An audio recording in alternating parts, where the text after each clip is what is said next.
حضرت علی رضی اللہ عنہ فرماتے ہیں، اپنے گھر والوں کے سامنے موت کی حالت میں لاچار پڑے رہنے کو یاد کرو کہ نہ اس وقت طبیب تمہیں مرنے سے روک سکے گا اور نہ حبیب یعنی کوئی دوست تمہیں کوئی فائدہ پہنچا سکے گا۔ جو بے نیاز بن کر رہتا ہے وہ اپنے معاشرے میں قابل احترام ہوتا ہے، اور جو لوگوں کا محتاج ہوتا ہے وہ ان میں ذلیل رہتا ہے۔ بے عقلی جیسی کوئی مصیبت نہیں، یہ تمام مصیبتوں پر حاوی ہے۔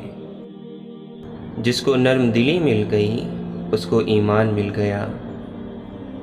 جو اچھا لگتا ہے اسے غور سے مت دیکھو، کہیں ایسا نہ ہو کہ کوئی برائی نکل آئے، اور جو برا لگتا ہے اسے غور سے دیکھو، ممکن ہے کہ کوئی اچھائی نظر آ جائے۔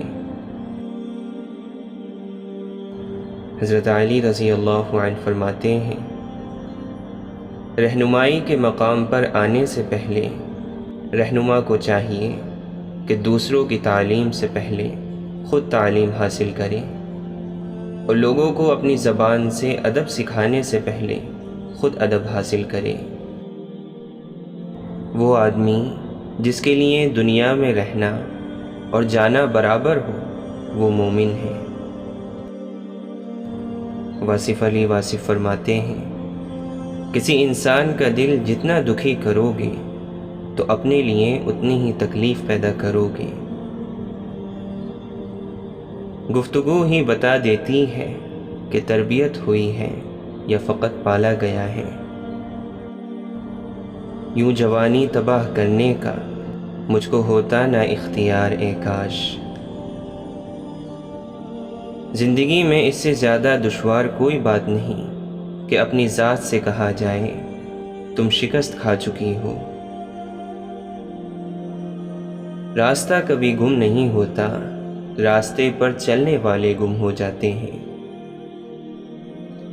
وہ باتیں کب تک سنتے جاؤ گے جو آج فقط تمہیں پسند آ رہی ہیں؟ وہ باتیں کب سنو گے جو کل تمہارے کام بھی آئیں گی؟ ان لوگوں پر اپنے الفاظ ضائع مت کرو جو لوگ صرف تمہاری خاموشی کے حقدار ہیں۔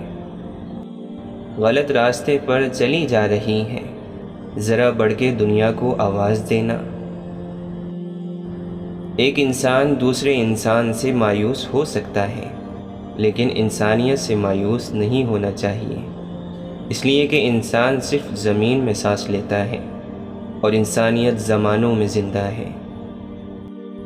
آپ دوسرے کو پوری طرح کیسے جانچ سکتے ہیں جب تک کہ خود کو جانچنے کی آپ میں صلاحیت نہ ہو؟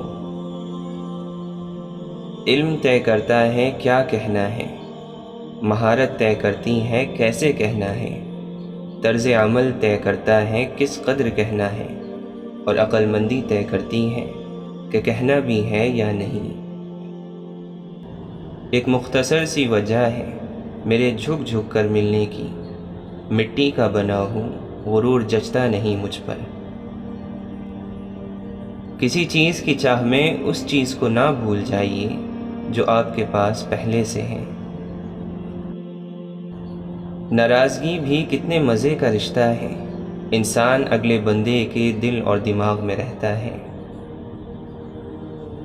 بات کرنے کو دو ہی انداز ہونے چاہیے، تمیز سے کی جائے اور دلیل سے کی جائے، ورنہ بکواس تو کوئی بھی کر سکتا ہے۔ غصہ اور قانون دونوں بڑے سمجھدار ہوتے ہیں، کمزور کو دبا دیتے ہیں اور طاقتور سے دب جاتے ہیں۔ تعلق باقی رہے یا نہ رہے مگر احترام باقی رہنا چاہیے۔ جو نور والے ہیں ان کو نور ملنے کی وجہ ان کی پاکیزہ زبان ہے۔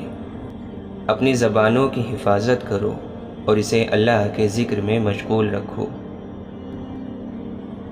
اللہ کے نبی صلی اللہ علیہ وسلم نے فرمایا، اگر تم موت اور اس کے گزرنے کی جگہ کو دیکھ لیتے تو امیدوں اور ان کے فریب کو دشمن سمجھنے لگتے۔ حضرت علی رضی اللہ عنہ فرماتے ہیں، عمل کی طرف بڑھو اور موت کے اچانک آ جانے سے ڈرو۔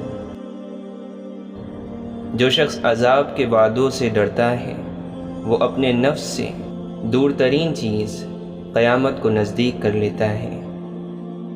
اشفاق احمد فرماتے ہیں، میرا یقین ہے کہ جب اللہ توڑتا ہے تو پہلے سے زیادہ مضبوطی سے جوڑ بھی دیتا ہے۔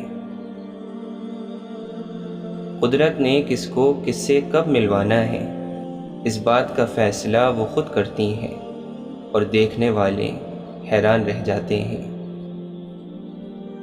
شیخ سعدی رحمۃ اللہ علیہ فرماتے ہیں، جب انسان اپنی زندگی سے اکتا جاتا ہے تو وہ بلا خوف و خطر ہر بات کہہ دیتا ہے۔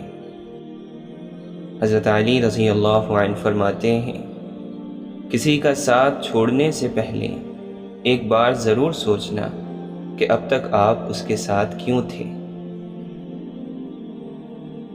انسان زندگی میں مایوس ہو تو کامیابی بھی ناکامی نظر آتی ہے۔ تم اپنی نیتوں کو اپنی خواہشات کے لیے اتنا پاک رکھو کہ اللہ تعالیٰ اپنی رضا کو تمہاری خواہشیں بنا دے۔ اگر اولاد کو تحفہ نہ دیا جائے تو وہ کچھ وقت تک روئے گی، مگر علم نہ دیا جائے تو وہ عمر بھر روئے گی، اور اگر دین نہ ملا تو آخرت کی کروڑوں سال بعد بھی نہ ختم ہونے والی زندگی میں رونا پڑے گا۔ جو شخص دنیا میں کم حصہ لیتا ہے وہ اپنے لیے راحت کا سامان بڑا لیتا ہے، اور جو دنیا کو زیادہ سمیٹتا ہے وہ اپنے لیے تباہ کن چیزوں کا اضافہ کر لیتا ہے۔ جو دنیا کے نقص اور خرابیوں کو سمجھ لیتا ہے وہ زاہد بننے کا حقدار ہو جاتا ہے۔ آپ نے فرمایا، خدا کی قسم یہ موت کی یاد ہی ہے جو مجھے اس دنیا میں مگن ہونے اور اس دنیا کے کھیل کود سے روکتی ہے۔ دنیا آخرت کے لیے پیدا کی گئی ہے، خود اپنے لیے نہیں۔ دنیا کی بہت سی ذلتیں ایسی ہیں جو آخرت میں عزت ہوں گی۔